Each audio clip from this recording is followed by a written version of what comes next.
आर्त भक्त का उदाहरण है गजेंद्र। जब लगी गज अपनो बल बरत्यो, नेक सयो नहीं काम, निर्बल है बलराम पुकार्यो, आए आधे नाम।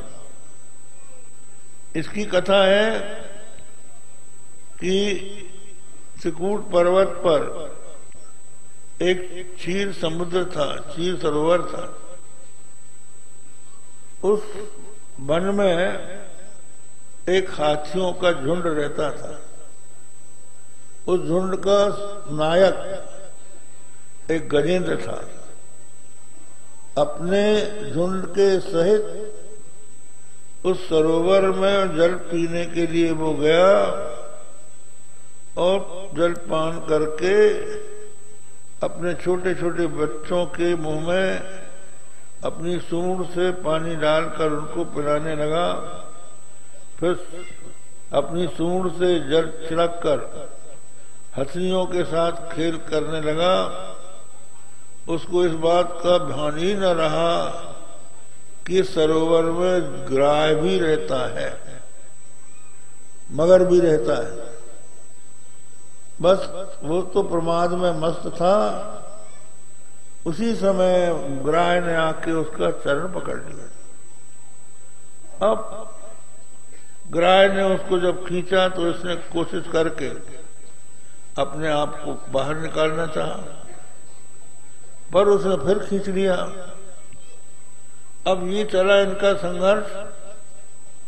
परिवार के लोग उनको कुछ खाने पीने को दे दिया करते थे। देते देते जब उन्होंने देखा कि अब ग्राह से ये छूट नहीं सकता, तो वो चले गए।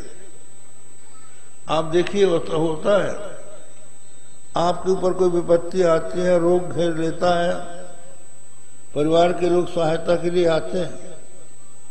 जब ये देखते हैं कि अब ये बच नहीं सकता, तो सब लोग छोड़ के चले जाते हैं। कोई साथ नहीं देता विपत्ति में। तो ऐसी स्थिति में गजेंद्र पड़ गया।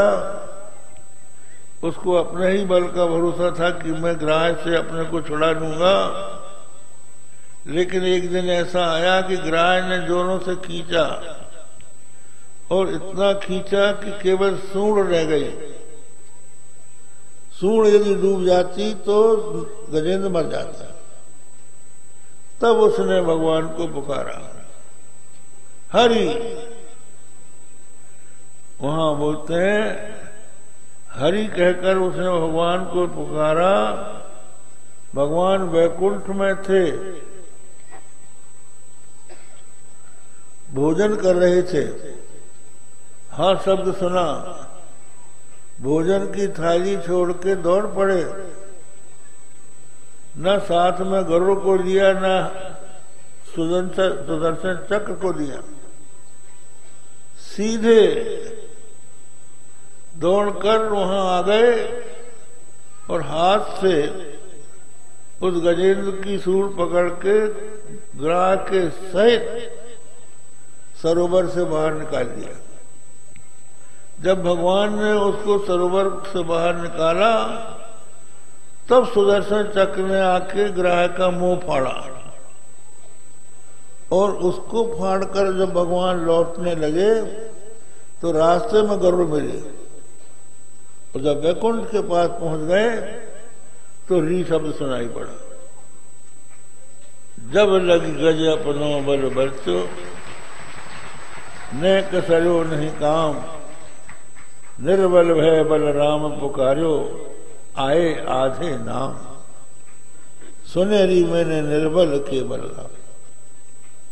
ये अर्थ भक्त की कथा है। अर्थ जब सर्वोर से निराश हो जाता है तो भगवान उसको बचाते हैं। आप सोचते होंगे कि भगवान वैकुंठ से इतनी जल्दी बिना गरुड़ के, बिना सुदर्शन चक्र के वहां कैसे आ गए? अरे उनको आने के लिए सवारी की जरूरत थोड़ी थी, वो तो वहीं थे। भगवान तो सर्वव्यापी है, सर्वभूतांतर आत्मा है, वो वहीं थे, वहीं से प्रकट हो गए। इसलिए आधे नाम से भी पहले को समय लगा। ऐसे ही जब द्रौपदी का भगवान ने चीर बढ़ाया, उस समय तो द्रौपदी की लज्जा बच गई, किंतु उसके मन में थोड़ी सी शंका रह गई कि भगवान और पहले आ जाते तो अच्छा था। तो एक दिन जब भगवान श्री कृष्ण मिले तो द्रौपदी ने पूछा कि भगवान, जब दुशासन मेरा चीर खींच रहा था, मेरी लज्जा जाने वाली थी, आपने चीर बढ़ाकर मेरी रक्षा की, थोड़ा पहले क्यों नहीं आ गए? और पहले आ जाते। तो भगवान ने पूछा, द्रौपदी तूने क्या कह के पुकारा था? तो द्रौपदी बोली, गोविंद द्वारका वासिन कृष्ण गोपी जनप्रिय